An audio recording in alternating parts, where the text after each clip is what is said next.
वो पीछे वाली सीट पे बैठ गए थे दोनों। रास्ते में वो बोल रहे कि हमें कभी चूरू छोड़ दो, सालासर छोड़ दो, हिसार छोड़ दो। तो मैं बोला भैया आपको एक बार बता दो जाना कहाँ है। ऐसी कोई आवाज़ भी नहीं होने दिया। उन लोगों ने भी आराम से बात कर रहे थे और वो हरियाणवी लैंग्वेज में बोल रहे थे। मैं पूछ भी रहा था कि आप इधर क्यों आए हो। मैंने न्यूज़ देखी थी, वीडियो देखे थे स्टेटस पे, तो स्टेटस को जैसे जूम किया तो मुझे लगा कि ये तो रात वाले लड़के हैं जिनको ड्रॉप किया था। परसों रात को मैं हॉस्पिटल गया हुआ था तो मेरे पास कॉल आया। मेरे साथ ही रहता है एक लड़का जिसको भी ऐसे इस घटना का कुछ भी नहीं पता था। वो अपनी शॉप से आ रखा था पेट्रोल पंप की तरफ, तो उसका कॉल आया था कि 2 सवारी छोड़नी है सुजानगढ़। तो मैं बोला ठीक है छोड़ दूंगा। फिर मैं घर पे आके वाइफ को ड्रॉप करके हम हॉस्पिटल गए हुए थे। ड्रॉप करके फिर वापस गया था तो वहाँ से वो पीछे वाली सीट पे बैठ गए थे दोनों। और जिसका कॉल आया था और एक लड़का और साथ में था जो मेरे साथ ही रहता है, वो एक लड़का पीछे बैठ गया और आगे की तरफ एक लड़का बैठ गया। उनको मैं बोला आप दोनों चल लो, नाइट का टाइम है, 2 लड़कों को छोड़ना है, आपने फ़ोन किया तो साथ में सेफ्टी रहेगी, नाइट का टाइम है। तो हम चले गए। फिर उन्होंने 1500 रुपये पेट्रोल पंप पे दे दिए हमें, लाडनू पुलिया के पास में जो पेट्रोल पंप है डीडवाड़ा में, वहाँ पे दिए। तो मैंने तेल डलवा के वहाँ से फिर सुजानगढ़ की ओर रवाना हो गए। तो रास्ते में वो बोल रहे कि हमें कभी चूरू छोड़ दो, सालासर छोड़ दो, हिसार छोड़ दो।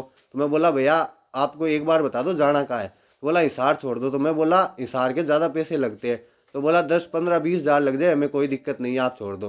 तो मैं बोला भैया हमारे घर वाले अलाउ नहीं करते 10 बजे के बाद में। तो उनको फिर वो बोले ठीक है सुजानगढ़ की तरफ चलो, वहाँ से कोई साधन देखते हैं। मैं बोला भैया आप ट्रेन में चले जाओ। तो बोला हम ट्रेन में नहीं जाएंगे, हम आराम से जाएंगे बस में या टैक्सी में। तो फिर उनको एक बस दिख गई सुजानगढ़ बस स्टैंड पे, दिल्ली नोखा लिखा हुआ था उस पर। तो वहीं उन्होंने गाड़ी रुकवा ली और उसी बस की तरफ वहाँ कंडक्टर से बात करने लग गई कि हमें हिसार जाना है। तो उनको वो बोला कि हिसार तो नहीं जाएंगे। तो फिर वो धारोड़ा की ऐसी कुछ बात करने लग गए। तो आपको कहीं कोई आभास नहीं हुआ कि इतने बड़े अपराधी इतना बड़ा अपराध करके आए हुए हैं? नहीं सर, ऐसी कोई आवाज़ भी नहीं होने दिया। उन लोगों ने भी आराम से बात कर रहे थे और वो हरियाणवी लैंग्वेज में बोल रहे थे। मैं पूछ भी रहा था कि आप इधर क्यों आए हो। एकदम नॉर्मली फ्रेंडली बात करते हुए जा रहे थे। फिर थोड़ी देर बात किए, फिर वो चुपचाप बैठ गए। तो फिर हम भी नॉर्मल होके फिर गाड़ी चलाने लग गए। और जैसे ही मतलब लाडनू के पास आने लग गए तो बार बार में बोल रहे थे कभी सालासर, कभी सुजानगढ़, कभी हिसार, कभी चूरू, ऐसे बोल रहे थे।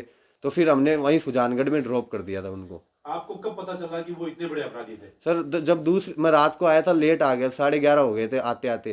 तो दूसरे दिन जब मैं उठा था तो हमारे शॉप पे कोई नहीं गया था। तो मैं बोला गए क्यों नहीं। तो बोला आज मार्केट बंद है, किसी का हत्याकांड हुआ है वहाँ पे। तो मैंने न्यूज़ देखी थी, वीडियो देखे थे स्टेटस पे। तो स्टेटस को जैसे जूम किया तो मुझे लगा कि ये तो रात वाले लड़के हैं जिनको ड्रॉप किया था। तो फिर मैंने अपने घर पे बताई थी सारी घटना कि ऐसा हुआ था और इनको मैं ड्रॉप करके आया था। फिर घर वालों ने मुझे, कजन अंकल है उनके पास में भेजा था तो वहाँ कोई नहीं था। फिर मैंने शाम के टाइम 6-7 बजे करीब अंकल को कॉल लगाया, मैं ऐसी बात है क्या करूं। तो उन्होंने बोला कि पुलिस की हेल्प करनी चाहिए, तुझे थाने में चला जा सीआई साहब के पास में। तो मैं वहाँ जाके सीआई साहब को पूरी घटना बताई थी। क्योंकि मैं जब जा रहा था तो मेरे जो दोस्त था जिसने कॉल किया था वो रास्ते में मिल गया था मुझे। तो उसके पास में खड़ा था तो वहाँ पुलिस की गाड़ी आई थी और हम दोनों को वहाँ से एसपी ऑफिस ले गई। हमसे जुड़े रहने के लिए हमारे YouTube चैनल को सब्सक्राइब करें और नई वीडियो की नोटिफिकेशन के लिए बेल आइकॉन को दबाएं।